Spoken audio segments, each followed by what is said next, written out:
SNX Marathi, Siddheshwar news express, सत्यासाठी SNX सोबत.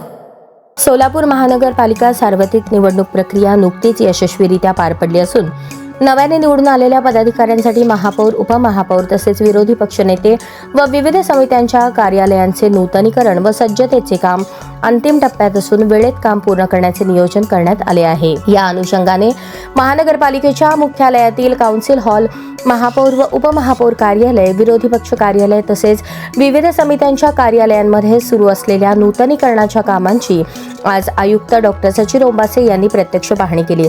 यावेळी त्यांनी कामाच्या दर्जाबाबत, वेळेत पूर्णत्व, स्वच्छता, प्रकाश व्यवस्था, बैठक व्यवस्था, माहिती तंत्रज्ञान सुविधा तसेच सुरक्षिततेच्या दृष्टीने आवश्यक त्या बाबींची तपासणी केली. पाहणी दरम्यान आयुक्तांनी संबंधित विभाग प्रमुख व अधिकाऱ्यांना स्पष्ट सूचना देत सांगितले की सर्व कार्यालये नागरिकाभिमुख, प्रशासकीय कामकाजास अनुकूल व आधुनिक सुविधांनी सुसज्ज असावीत.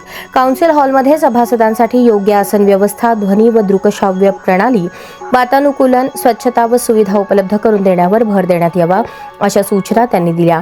तसेच नूतनीकरणाचे काम गुणवत्तापूर्ण व ठरलेल्या कालमर्यादेत पूर्ण करून पदग्रहण व आगामी सभांसाठी सर्व कार्यालये सज्ज ठेवावीत असे निर्देशही आयुक्तांनी दिले. नागरिक व लोकप्रतिनिधींना एकाच ठिकाणी समन्वयाने काम करता यावे यासाठी कार्यालयीन मांडणी सुयोग्य पद्धतीने करण्याच्या सूचनाही त्यांनी केल्या.